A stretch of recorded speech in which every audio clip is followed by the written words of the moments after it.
aussi beaucoup de controverses et de discussions qui viennent arriver à travers le monde en ce qui concerne les effets adverses et les effets secondaires. Ok? Moi, envie d'abord commencer par faire une distinction entre la différence entre un side effect et un adverse event. Un side effect, un effet secondaire, c'est un effet, c'est un symptôme qui généralement nous gagne quand nous prenons un médicament en général ou quand nous prenons un vaccin en général.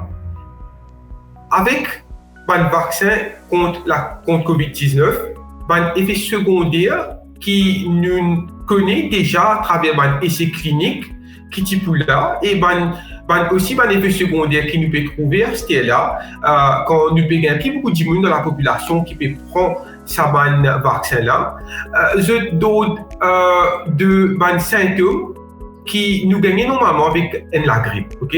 Ou pour capable gagner malade la tête, ou pour capable gagner un petit enrhumé, ou capable gagner ou la gorge fait mal à un certain degré, ou capable gagner un peu douleur de joint, ou capable expérience une léthargie, mais tout ça un effet secondaire là, li transient, li temporaire, li pour là seulement pour 24 à 48 heures.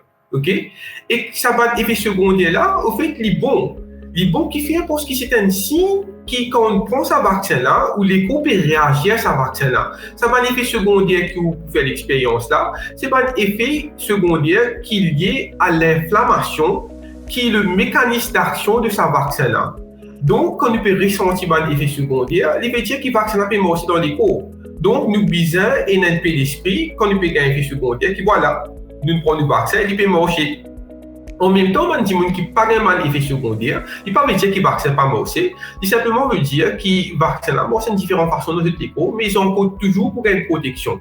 À ce terme, Movin a un effet adverse, et un effet adverse sévère. Okay? Les effets adverses dans la vaccination, il y a un couloir, il y a un protocole pour chaque pays, un comité qui met en place de pharmacovigilance qui fait en sorte qu'il y ait tout un effet adverse qui est sévère. Comme que je un effet adverse, il y a différents effets adverses. Okay? Et il y a par exemple l'anaphylaxie. L'anaphylaxie, c'est une allergie qui généralement une personne fait à un composant de ban vaccin ou de ban médicament. Okay? Ça ban anaphylaxie là, c'est pour ça que comme un immune vient faire le vaccin. Nous disons attendre en 15 minutes à 1 heure, dépendant du pays, dépendant du setting, dépendant de la personne qui peut venir faire la vaccination. Et ça permet de nous guetter si il y a une réaction anaphylaxie, nous sommes capables de traiter en place. Il y a une solution pour ça. Nous servons l'épinéphrine, par exemple, quand il y a une réaction anaphylaxie. Donc, ça, c'est par rapport à l'allergie à un composant actif qui est dans le vaccin. Pas l'ingrédient principal. Okay? À ce stade, avec différents vaccins, nous, les producteurs, mettent de l'avant un programme de pharmacovigilance que je évalue et que je répertorier un cas qui est possiblement capable lié à une vaccination en termes d'effets adverses sévères. Okay? Par exemple, avec les vaccins de Pfizer et de Moderna, les vaccins mRNA, je donne une association à l'utilisation de ce vaccin-là et l'émergence d'un cas d'inflammation du cœur dans une personne qui recevra le vaccin-là. Et ça, ce sont la myocarditis, qui a inflammation du muscle de nos cœurs, ou le péricarditis, qui est l'inflammation de l'extérieur du cœur. Okay?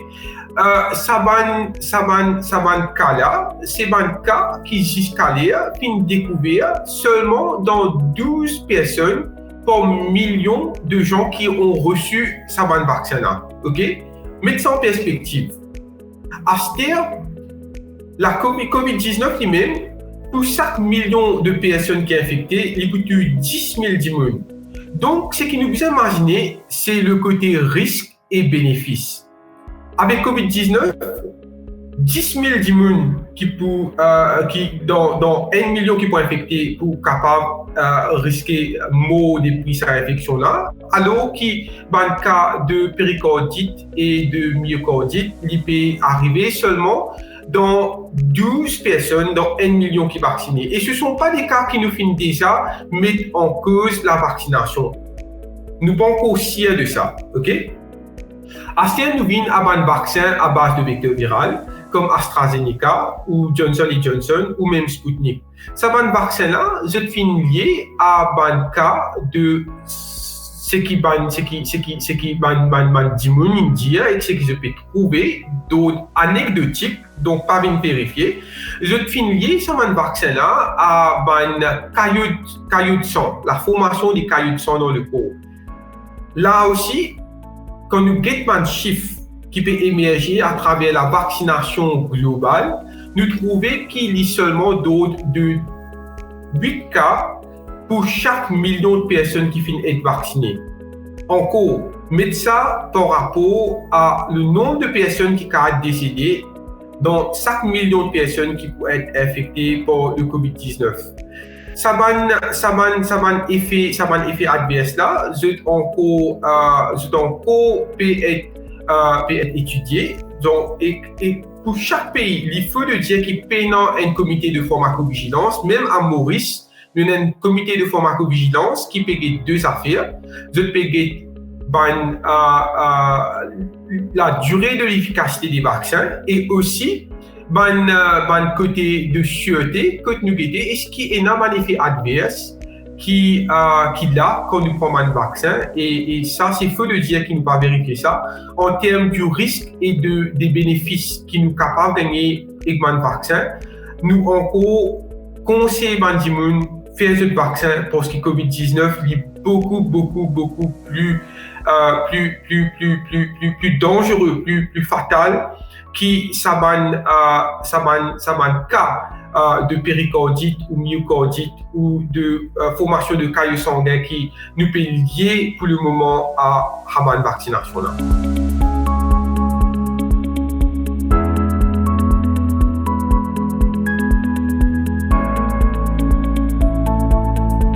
Donc là, pour le moment, nous pouvons trouver qu'il y a beaucoup de discussions autour de l'effet des vaccins sur le cycle menstruel des femmes.